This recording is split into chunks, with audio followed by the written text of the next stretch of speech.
Bonjour, aujourd'hui je vais essayer de vous faire une petite vidéo avec ce beau soleil magnifique qui joue un peu à cache-cache mais qui est présent. C'est un bonheur de se retrouver un petit peu avec le soleil et plus de pluie pendant quelques temps, c'est bon, même si la pluie c'est nécessaire pour la nature. Alors du coup, l'obsidienne, on va essayer de voir nos croyances à nous occidentaux par rapport à l'obsidienne et puis les croyances que l'on a au Mexique. On va s'apercevoir que il y a des petites différences, même s'il y a quelques points qui sont similaires. Alors en Occident, on dit souvent que l'obsidienne, c'est une pierre de protection, c'est une pierre qui repousse les mauvaises énergies. Et sur ce point-là, avec le Mexique, on est d'accord, on a le même avis sur l'obsidienne. Alors oui, l'obsidienne est une pierre de protection. En Europe, cette connaissance, elle nous vient d'où?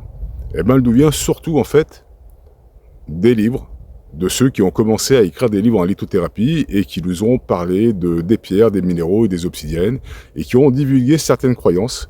Et puis aussi de thérapeutes qui font aussi leur propre expérience avec les pierres, dont les obsidiennes, et qui vont eux aussi transmettre leur propre expérience.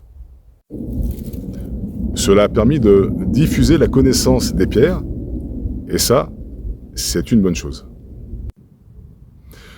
Mais avant ces ouvrages, il y avait très peu de connaissances sur les minéraux, et encore moins sur l'obsidienne. L'obsidienne, il a fallu la pratiquer, et on l'a pratiquée ces dernières décennies. Mais c'est une connaissance qui est toute jeune pour nous. Donc, on va véhiculer des croyances que l'on va, bien sûr, tirer à droite et à gauche. On va tirer des informations, ça va s'enraciner ici, dans notre cerveau, et on va en faire nos croyances. Alors, l'obsidienne, bien sûr, elle protège dans la tradition mexicaine, mais surtout, c'est une pierre qui révèle. Et là, on est sur des connaissances qui ont plusieurs millénaires d'expérience avec l'obsidienne.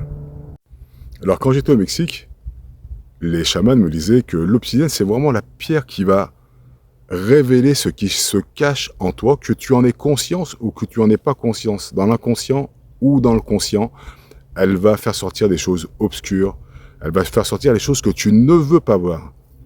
Et ça ne va pas plaire forcément à tout le monde.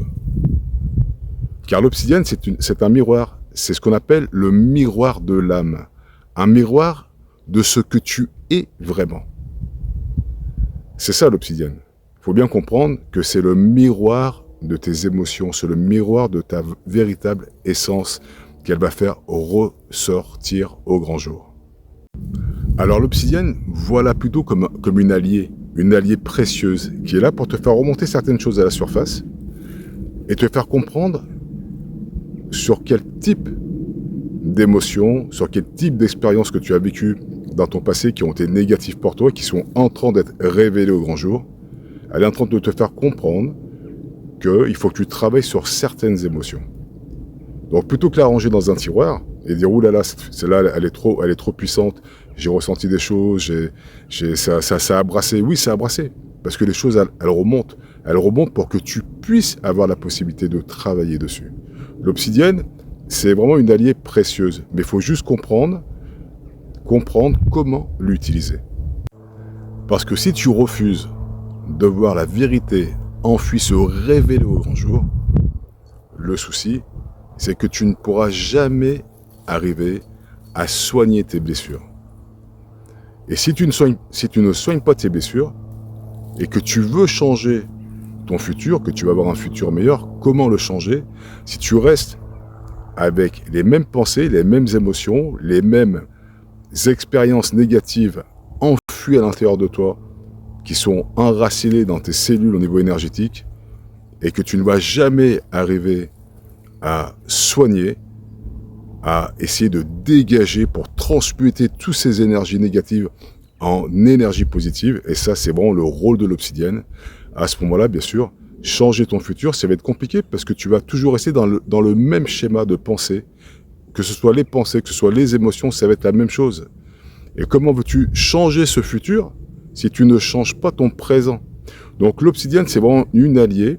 Si tu prends conscience que tu veux changer ta vie aujourd'hui, que tu veux aller plus loin dans ta vie, et bien à ce moment-là, il faut commencer bien sûr à se remettre déjà en question soi-même.